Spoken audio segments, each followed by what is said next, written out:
mga civilization na nakalimutan na ng maraming tao. Welcome back sa Arvin Polo TV. Ang civilization ay tumutukoy sa sinaunang pamumuhay ng mga tao ilang siglo na ang nakakalipas. Subalit halos lahat sila ay hindi na makikita sa kasalukuyan. Maraming dahilan kung bakit biglang naglaho ang mga ito. Pero ang tanong, ano-anong mga civilization ba sila? At sa video ngang ito ay aalamin natin ang 10 civilization na unti-unti nang nakakalimutan. Kaya naman simulan na natin. Number 1, Indus Valley Civilization. Ang Indus Valley Civilization o kilala rin bilang Harappan Civilization ay isang sinaunang civilization na nagmula sa mga rehiyon ng Pakistan at Northwest India. Ito ay tumagal mula 3300 BCE hanggang 300 BCE at umabot sa huling bahagi nito mula 2600 BCE hanggang 1900 BCE. Ang mga pangunahing bayan ng Indus Valley Civilization ay ang Harappa, Mohenjo-daro, Lothal at Dholavira. Ang mga lungsod ng Indus Valley ay kilala sa mataas na antas ng urbanization at infrastructure. Ang mga ito ay mayroong magagandang kalsada, drainage system at mga public bathrooms. Ang mga bahay ay gawa sa mga burnt brick na nagpapakita ng kanilang kahusayan sa pagtatayo ng mga bahay. Mayroon itong mga CR na connected sa isang drainage system. Ito rin ay nagpapakita ng kanilang malawak na kaalaman patungkol sa sanitization. Samantala, ang kanilang ekonomiya ay nakabatay sa pagtatanim na sinusuportahan naman ng irrigation system na nagmumula sa Indus at Ghaggar-Hakra River. Ang mga karaniwang itinatanim nila ay wheat, barley at cotton.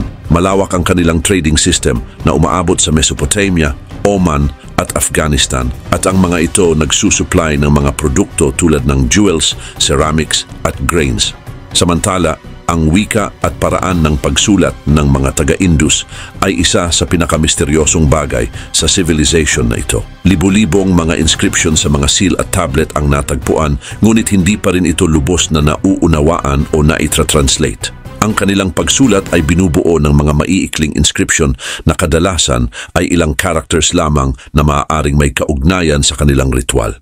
Ang mga fossils ng kanilang arts at architecture ay nagpapakita ng kanilang kasanayan at pagiging creative. Ang mga natagpuang laruan, clay pots at mga figurine ng hayop at tao ay nagpapakita ng uri ng kanilang pamumuhay at paniniwala. At ang dancing girl bronze figurine mula sa Mohenjo-daro at ang Priest King statue mula sa Harappa ay ilan lamang sa mga pinakakilalang halimbawa ng kanilang arts. Dagdag pa rito, pagdating naman sa pananampalataya, tila marami silang Diyos na sinasamba na may kaugnayan naman sa kalikasan, tulad ng Diyos-Diyosan na sina Shiva at Durga. Gayon din, ang pagbagsak ng Indus Valley Civilization ay isang palaisipan, ngunit may mga teorya na nagsasabing ito ay dulot ng mga pagbabago sa klima, pagkatuyo ng ilog at mga pagsalakay ng mga Aryan. Number 2, Nabatean Civilization. Ang Nabatean Civilization ay isang ancient kingdom na nagmula sa Arabian Peninsula, partikular sa rehiyon ng Jordan, Saudi Arabia at Israel. Ang kapital nito ay ang Petra na isang bantog na archaeological site na kilala sa nakakamangha nitong structure na inukit sa mga redstone ng bundok. Ang mga Nabatean ay kilala bilang mga mahuhusay na mga ngalakal, architect at mga engineers. Samantala, ang mga Nabatean ay nagtatag ng isang ekonomiya na nakabatay lamang sa pakikipagpalitan ng mga produkto. Ginamit nila ang kanilang kaalaman sa mga trade route upang magdala ng mga produkto mula sa Arabian Peninsula patungo sa Mediterranean. Ilan sa mga produkto na kanilang ipinapalit ay mga incense, myrrh, spices at iba pang mahahalagang kalakal. Ang lugar kung saan sila nakatira ay nakatulong sa kanila upang magkaroon ng kontrol sa mga pangunahing dinadaanan ng kalakalan, partikular na kapag naglalabas sila ng mga incense. Bukod pa dito, isa sa mga pinakakilalang pamana ng mga Nabatean ay ang kanilang architecture. Ang Petra o tinatawag ding Rose City dahil sa kulay nito ay mayroong mga nakakamanghang temple, libingan at theater. Ang pinakakilalang structure ay ang Al-Khazne o The Treasury. Ito ay isang monumental cemetery. Dagdag pa rito, ang kanilang kakayahan sa pagkontrol ng tubig ay kapansin-pansin din dahil mayroon silang mga irrigation systems at mga cistern na nagpapahintulot sa kanila na manirahan kahit sa mga tuyong lugar. Ang lipunan ng mga nabatean ay binubuo ng iba't ibang mga tribo at grupo na nagkakaisa sa ilalim ng pamunuang monarchy. Ang kanilang wika ay Aramaic at ang kanilang religion ay polytheistic, ibig sabihin ay sumasamba sila sa iba't ibang Diyos at Diyosa. Subalit, ang Nabatean civilization ay nagsimulang bumagsak matapos silang mapasailalim ng Roman Empire. Noong 106 CE ay sinakop ng mga Romans ang kanilang kaharian at ginawa itong bahagi ng Roman province ng Arabia Petraea. Sa makatuwid, ang Petra ay idineklara bilang isang UNESCO World Heritage Site noong 1985 at isa sa New Seven Wonders of the World noong 2007. Number 3, Minoan Civilization. Ang Minoan Civilization ay isang historical civilization na nagsimula sa Crete Island sa Greece mula sa taong 2600 hanggang 1100 BCE. Ipinangalan ito kay Haring Minos na isang legendary king na sinasabing siya ang nagtatag ng makapangyarihang kaharian sa Crete. Ang civilization na ito ay kilala sa kanilang mga nakakamanghang architecture, arts at sistema ng pagsulat. Kaugnay din nito, ang mga Minoan ay nagtayo ng malalaking palasyo na nagsilbing capital ng kanilang mga lungsod. Ang pinakasikat sa mga ito ay ang Knossos Palace na itinayo noong 2000 BCE. Ang mga palasyo ay mayroong mga silid, water system at mga decorations na nagpapakita ng kanilang husay sa arts at technology. Ang mga lungsod ng Minoan ay mayroong mga kanal at mga kalsadang nag-uugnay sa iba't ibang bahagi ng bayan. Samantala, ang kanilang ekonomiya ay nakasentro naman sa agrikultura, pangingisda at kalakalan. Ang kanilang mga produkto tulad ng olive oil, alak at mga pottery ay ipinapalit sa iba't ibang bahagi ng Mediterranean. Ang Crete ay naging mahalagang sentro ng pakikipagpalitan ng mga produkto dahil ito ang nag-uugnay sa Greece, Egypt at Anatolia. Dagdag pa rito, ang mga Minoan ay gumagamit ng Linear A para sa kanilang mga transactions at mga documents. Bukod dito, ang mga arts ng Minoan ay kilala sa kanilang mga fresko, pottery at sculpture. Ang mga fresko na natagpuan sa mga pader ng mga palasyo ay nagpapakita ng mga kaganapan sa kanilang kalikasan, ceremonial dances at mga competitions. Ang kanilang pottery ay nagtataglay ng mga geometric at naturalistic designs. Ang mga Minoan ay mahilig din sa music at pagsasayaw at ito ay bahagi din ng kanilang mga ceremonies at mga pagdiriwang. Samantala, ang relihiyon ng Minoan ay polytheistic. Ang pangunahing diyosa nila ay ang Great Mother Goddess na sumisimbolo sa kalikasan at fertility. Sa katunayan, maraming ritual ang isinagawa sa mga sanctuary at mga kuweba tulad ng pag-aalay ng mga hayop. Ang mga bull leaping ceremonies ay isa sa mga kilalang ritual na nagpapakita ng kahalagahan ng bull sa kanilang kultura. Subalit, ang pagbagsak ng Minoan civilization ay palaisipan pa rin sa kasaysayan. Ang ilang mga theory ay nagsasabing maaaring sanhi ito ng mga natural calamities, tulad ng pagputok ng bulkan sa Thera noong 1600 BCE na nagdulot ng malalaking tsunami kung kaya't nawasak ang kanilang mga tirahan. Number 4, Hittite Empire. Ang Hittite Empire o tinatawag ding Hittite Kingdom ay isang ancient empire na matatagpuan sa Turkey. Ang capital nito ay ang Hattusa na matatagpuan malapit sa modern Boğazkale. Ang mga Hittite ay kilala sa kanilang husay sa paggamit ng bakal at ang kanilang kakayahan sa pakikipagdigma.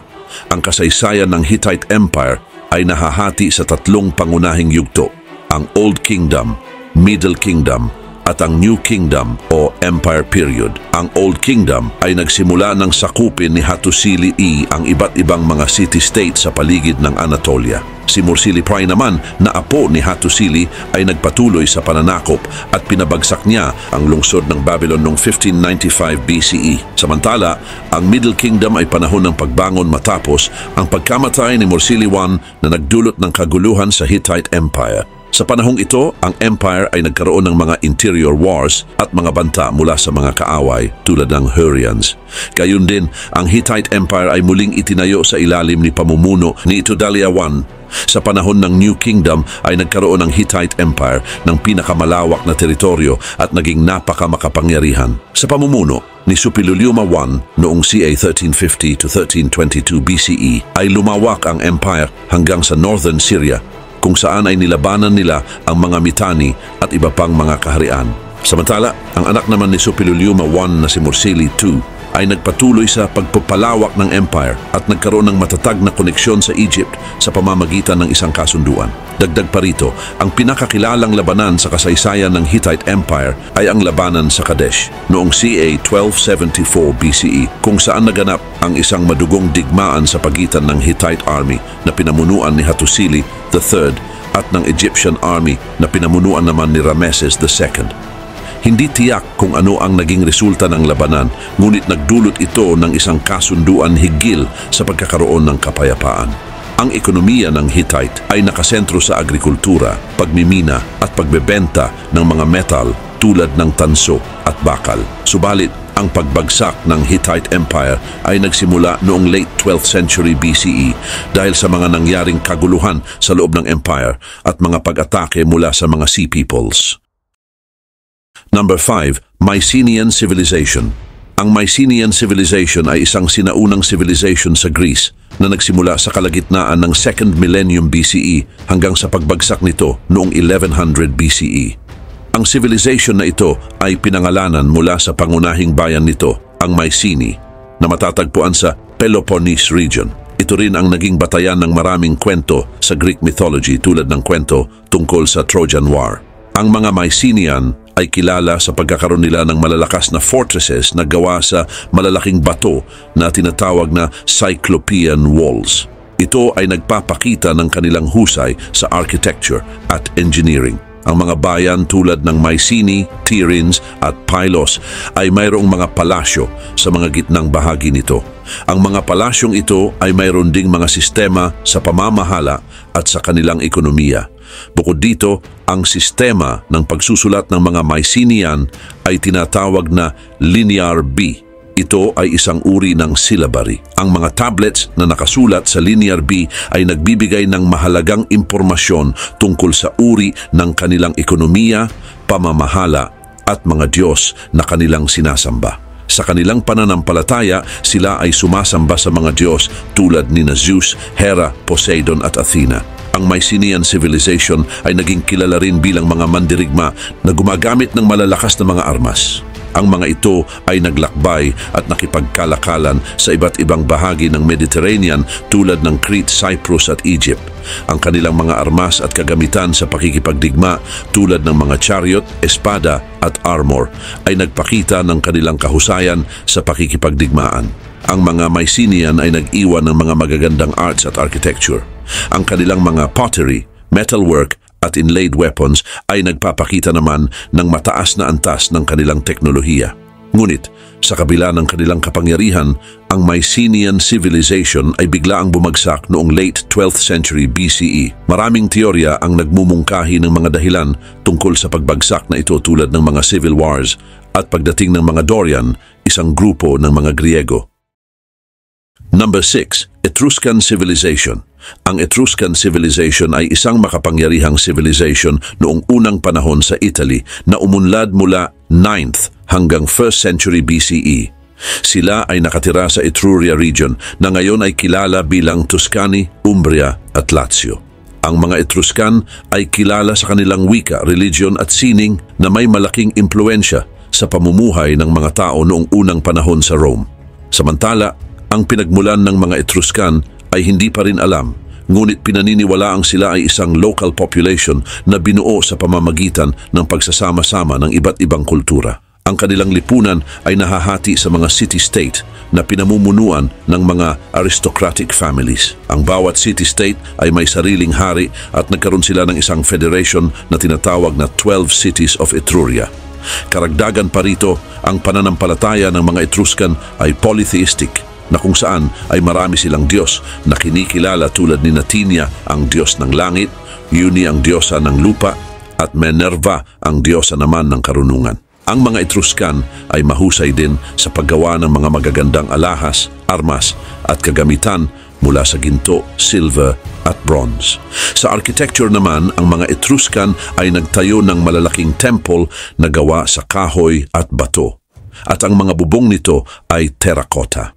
Ang kanilang mga infrastructure tulad ng mga kanal at kalsada ay nagpakita rin ng kanilang husay sa engineering.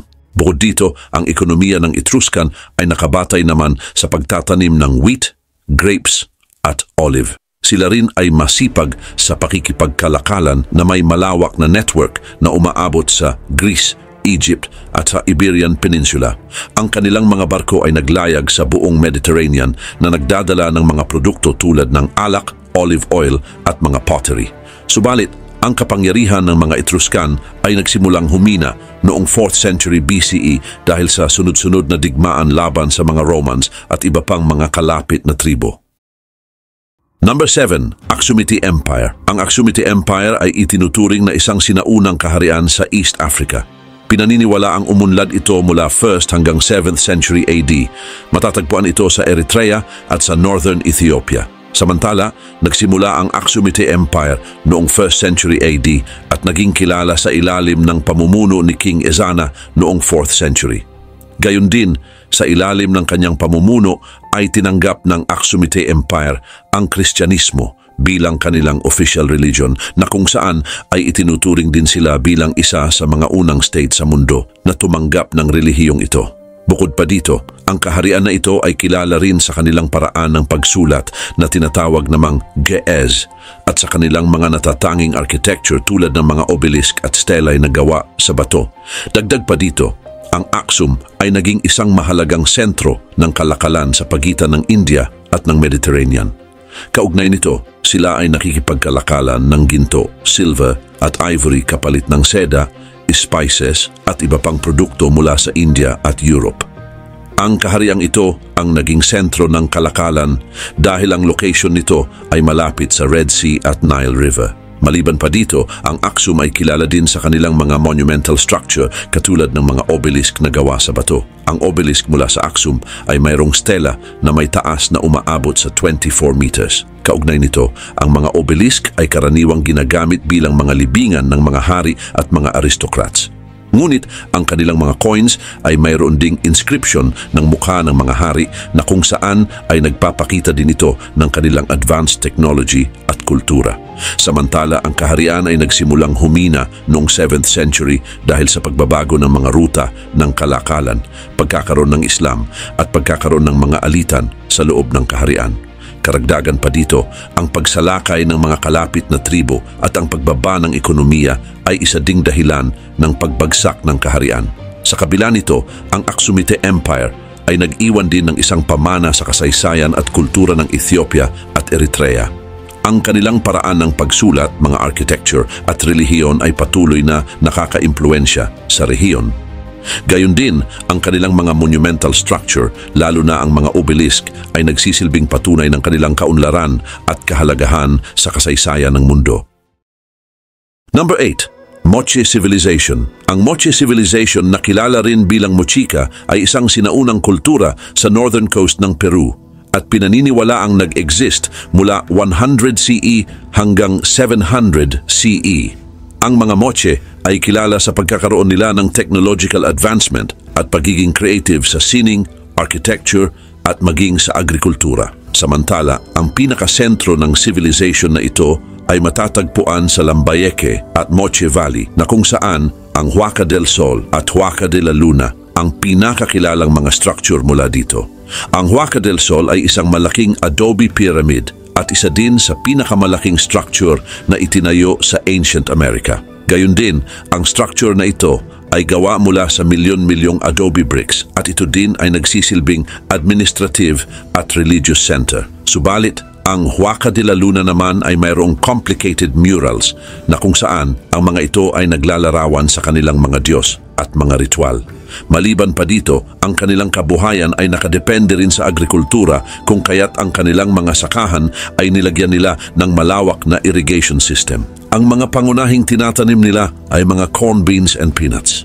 Bukod dito, ang pangingisda at pangangaso ay mahalaga ring pinagkukunan ng kanilang kabuhayan. Dagdag pa dito, ang Moche ay mayroon ding social stratification na kung saan ay nagkakaroon ng pagkakaiba-iba sa pagitan ng mga elite at mga karaniwang tao. Ang mga elite ay karaniwang naninirahan sa mga malalaking bahay at mayroon ding access sa magagandang kasuotan at masasarap na pagkain habang ang mga karaniwang tao ay nagtatrabaho naman sa agrikultura at sa mga factory. Samantala, ang kanilang governance system ay theocratic at at ito din ay karaniwang pinamumunuan ng mga pari at mga elite na may mga political at religious powers.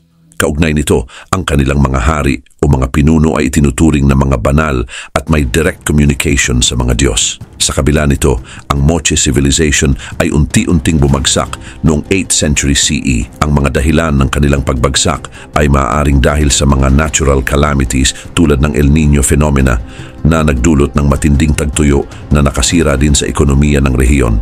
Gayon din, isa pang dahilan nito ay ang pagkakaroon ng mga alitan at digmaan sa loob ng civilization. Number 9, Elamite Civilization. Ang Elamite Civilization ay itinuturing bilang isa sa mga pinakamatandang sibilisasyon sa mundo na matatagpuan sa southwest Iran. Ang kasaysayan ng Elam ay nagsimula noong 3rd millennium BCE hanggang sa panahon ng pananakop ng mga Assyrian at Persians noong 7th hanggang 6th century BCE. Samantala, ang capital naman nito ay ang Susa. Ito ay isang mahalagang lungsod na matatagpuan malapit sa Karun River. Ang Elam ay nahahati sa 3 pangunahing yugto na kinabibilangan ng Proto-Elamite, Old Elamite at Middle Elamite periods. Noong Proto-Elamite period, ang kultura ng Elam ay naimpluwensyahan ng Mesopotamia civilization. Subalit, noong Old Elamite period naman ay ito ang panahon ng pagsisimula ng pag-unlad ng mga kaharian na naging dahilan ng pagsasama-sama ng mga tribo sa ilalim ng isang pamahalaan. Habang ang Middle Elamite period naman ay tumutukoy sa panahon ng kasaganaan na kung saan ay dito mas lumawak ang kapangyarihan ng Elam sa pamamagitan ng pagsakop sa mga kalapit na rehiyon kabilang ang Babylon. Maliban pa dito, ang kanilang kabuhayan ay nakadepende rin sa pagsasaka ng wheat at barley. Kilala rin sila sa paggawa ng mga metal tulad ng bronze at gayon din ang paggawa ng mga handcrafted pottery at textiles. Ang religion naman ng Elam ay polytheistic na kung saan ay marami silang kinikilalang Diyos at Diyosa. Kaugnay pa nito, ang kanilang mga religious rituals ay karaniwang isinasagawa sa mga templo. Ang Elamite architecture ay nagpapakita din ng mga malalaking templo at palasyo na mayroong complicated designs at decorations. Ang isa sa pinakakilalang architecture nito ay ang Choga Zanbil Ziggurat. Ito ay isang malaking templo na itinayo noong Middle Elamite period. Sa kabila nito, ang Elam ay sinalakay din ng mga kalapit na kaharian katulad ng Assyria at Babylon. Ang civilization ng Elam ay tuluyang bumagsak noong 7th century BCE dahil sa pananakop ng Assyria. Ngunit kalaunan, ang kanilang mga teritoryo ay naging bahagi na din ng Persian Empire noong 6th century BCE. Sa kabuuan, ang Elamite civilization ay isang mahalagang bahagi ng kasaysayan ng Middle East na nagpapakita ng mayamang kultura, politika at ekonomiya. Number 10, Tiwanaku Civilization. Ang Tiwanaku Civilization ay itinuturing na isa sa mga mahalagang kultura sa pre-Columbian South America. Ito ay nagsimulang umunlad mula 300 BCE hanggang 1100 CE. Ang capital naman nito ay ang Tiwanaku na matatagpuan malapit sa modern city ng La Paz. At ito din ang naging sentro ng kanilang relihiyon, politika at ekonomiya. Samantala, ang Tiwanaku ay kilala sa pagkakaroon nila ng mga kahanga-hangang architecture at mga monumento. Kaugnay nito, ang mga pangunahing structure sa lungsod ay katulad ng Akapana na isang malaking pyramid. Ang Kalasasaya, isang malawak na plaza na pinalilibutan ng mga bato. At ang Pumapungku na isa namang misteryosong lugar na puno ng mga carved stones. Ang Gateway of the Sun ay isa ding iconic monolith na gawa sa bato at inukit upang magkaroon ng disenyo. Subalit katulad ng ibang mga sibilisasyon, ang ekonomiya ng Tiwanaku ay nakabatay din sa agrikultura. Kaugnay nito ay gumamit sila ng mga raised field systems upang makapagtanim sila sa mas malawak na lupain kahit na malamig ang klima sa lugar. Ang mga kanal sa pagitan ng mga raised fields ay nagpoprotekta din sa mga pananim mula sa frost at nagbibigay din ito ng tubig para sa maayos na irrigation system. Maliban pa dito, ang Tiwanaku ay naging sentro din ng kalakalan at pagpapalitan ng mga produkto. Dahil dito, ang kanilang impluensya ay umabot hanggang sa malalayong lugar sa Andes. Subalit, noong 1000 CE ay nagsimulang bumagsak ang Tiwanaku. Ang pagbagsak na ito ay pinaniniwalaang dahil sa climate change, tagtuyot at mga interior conflicts. Sa kabila nito, Ang kanilang pamana ay nagpatuloy sa mga next generations at ang kanilang mga innovation sa agrikultura, architecture at arts ay nagkaroon ng pangmatagalang epekto sa rehiyon. Ang pagkakakilanlan ng Tiwanaku Civilization ay masasalamin sa kanilang mga arts tulad ng mga carved stones, ceramics at mga metalwork na nagpapakita ng kanilang mga paniniwala at pang-araw-araw na pamumuhay.